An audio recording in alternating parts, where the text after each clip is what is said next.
And welcome back to Clutch Time. This is your host, Rico. Today, it is Fast Break Wednesday, and so we are going to be looking at a couple teams to really watch for as conference play starts up. We're also going to be looking at the recent struggles in Houston with Coach Sampson and be talking about generally what might be happening here and how this team is really going to have to pull it together in order to get things trending in the right direction. And so let's first start off with a couple teams that I think are really set to make some real noise here as conference play starts.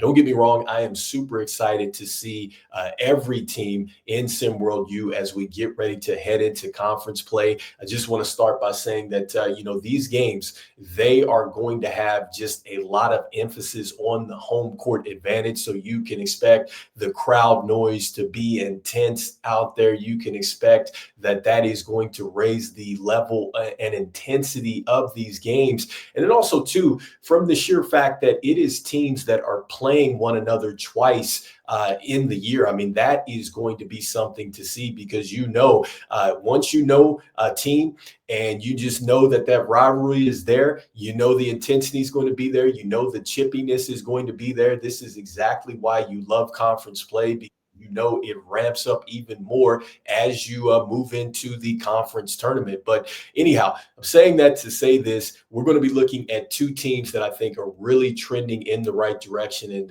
teams that, yes, I definitely want to see them when they come to play. And so let's start with Jackson State. So Jackson State, look, I have been very impressed with them. They just had a upset win against Minnesota, which we're going to talk about here in a moment. But look, they've had an upset win against them. They've also had an upset win against Georgetown, number 8. And I know currently, you might be looking at Jackson State and saying, but they're just 8-8. This is not just a 8-8 team. This is a team that very much, I think, really would scare me because this team really plays with a lot of scrap. They play with a lot of grit. And even though, they win 64-55 against Minnesota, I mean, they led by as many as 18 points and really never gave up the lead here. Like, this is a team that I think they're coached by Mo Williams, who was a 13-year SWBA player, and he also played with LeBron James, if I'm not mistaken. Was on a very good team there, and actually they got beat by Dwight Howard in the Eastern Conference Finals. But anyway, he brings that type of experience. He brings that type of mindset to this team, and I think it shows because you see that in their number one player that they have, in D. Woodley. I think that he's been fantastic with this team from a confidence standpoint. You got Richard Alpine, who's been terrific as well with the 11.2 points a game, 7.5 rebounds a game. So he's played extremely big as a freshman, shooting 71.9%. And also, too, by the way, Renzo Bryant, man, he's starting as a freshman, even though he's only averaging 8 points a game, but he's shooting 40% from the field. And so, look, this team is young, it's hungry, it's confident, and it has already beat a couple of top teams out there in the country. And on top of that, can we just, point to the fact that with Minnesota, they have a player that, many people feel like it might be, or he might be, a lottery pick, and that is in Donald Infetti. And, look, Donald Infetti, I know he's a type of guy that you have him listed, his ceiling being an Anthony Edwards. But one of the question marks about him is just his consistency at times. At times, he shows you that, he can be really unstoppable. But then at times, he kind of goes ghost on you like this. And this was one of those days. And so, in this game, 33 minutes, he had 11 points, 3 assists. He had 2 blocks. He also had 2 turnovers. He was 5 of 11 from the field, 0 of 3 from downtown. And so I don't know if you get concerned necessarily if you are a scout. I mean, I think that this is probably maybe affirming that, that could be an issue at the next level in SWBA, as far as going up and down. You hope that when you get him around some elite talent that is not going to be the issue here. And so hopefully with Donald Infetti, he's able to put this game behind him. But once again, I think that this is more so about Jackson State and just their ability to really go out there, take down some of the top dogs and show that they are not scared. Because I think when you look at this conference, they have SMU at 23, they've got Princeton at 19, they've got Davidson at 21, Memphis at 13. I feel like SMU is a beatable team. I feel like Princeton is definitely a beatable team at 19, even though they got lifted by a Tyshawn Penn last night, who hit a three with 2.3 seconds to go, but they're still very beatable. And Davidson and Memphis, I mean, those are kind of like maybe the wild card there, but do not sleep on Jackson State University as conference play starts. And so next up, another team that I wanted to go ahead and take a look at as we go into this conference play. I wanted to start with Nova and Butler. And so, look, I don't know if you've been paying attention here. This was on, the network yesterday, where I guess in the second half, you got Nova fans shouting out, "We want Butler. We want Butler. We want Butler." And so I love it. This is exactly why we lead with this and talking about conference play and talking about the intensity of the game. And I think that this conference, to me, is one of the better conferences in the country. I certainly want to see all of Big East basketball because they have a lot of good teams in this conference. And so when you look at the teams that can really maybe do some damage this year, you have Georgetown at 20, you have St. John's at 14, you've got Butler, who is ranked, you got Nova, who is ranked as well.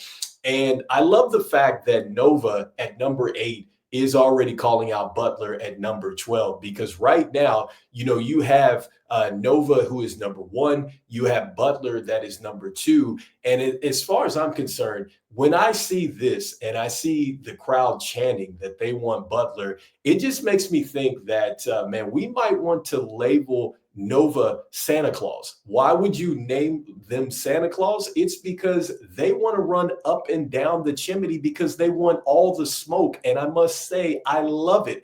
I love the fact this early, this team wants all the smoke, because that is the type of confidence that you want in your team as you get ready to push into conference play. It's almost like they've just kicked over another switch. In fact, I saw this in the comments, I think earlier. This was something that maybe Sniper J had mentioned, that when you get into conference play, it's another season. And that suggests that you need to take it up a notch. And that's what we love here. When you see a team like this, that is with all the smoke. And I cannot wait to see this rivalry go down, because look, you got players like Justin Bell, you got Lovejoy, and Bell and Lovejoy putting in 15 points a game. You got Travion Timms, you got Chapman Daly putting up 15 points in this one. Like, the intensity is going to be there. This is must-watch TV, and I cannot wait to see these teams play on February the 11th and April the 15th. I think it's going to be incredible. Right now, the records for both teams, you have Nova at 12-3, and then you have Butler at 12-4. So it's going to be great to see it. So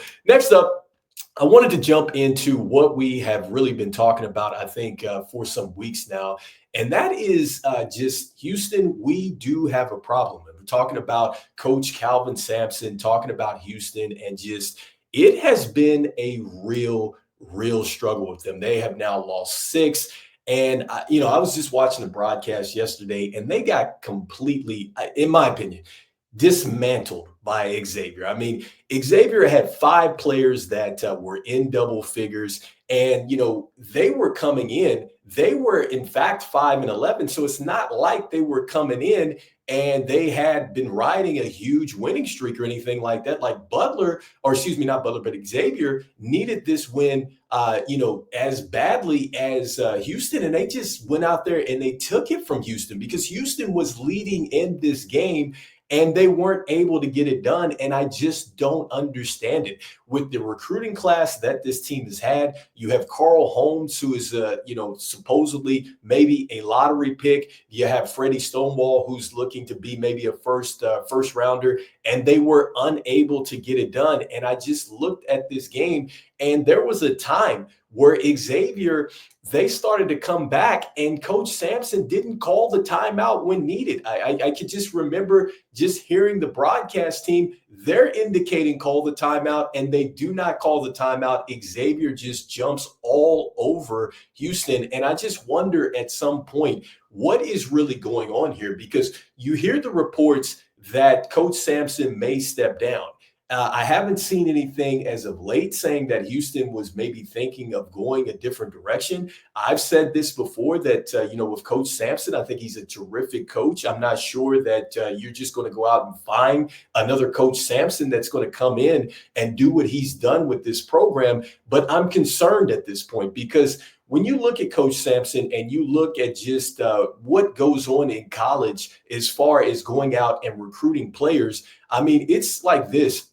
You have players that are not just committed to what it says on the front of the jersey with the university. They're very much invested into Coach Sampson because Coach Sampson, not only is he there to really develop you as a player, but also to, he's there to also develop you as a young man and move you forward into society. And so that bond is there. And so when you hear maybe the news that Coach Sampson may not be around, I think that maybe some of these, players are maybe starting to think like, well, what is next for us? Because you can really see the pressure is kind of mounting with this team. I wonder if that's something that's kind of really they're thinking about as they're out there at the game, because just really a complete lapse of focus out here. And I think that maybe it is time for this team to maybe come together, just really bond and put it out there and just try to figure out what is the best route, what is the best direction for this team to go. Because right now,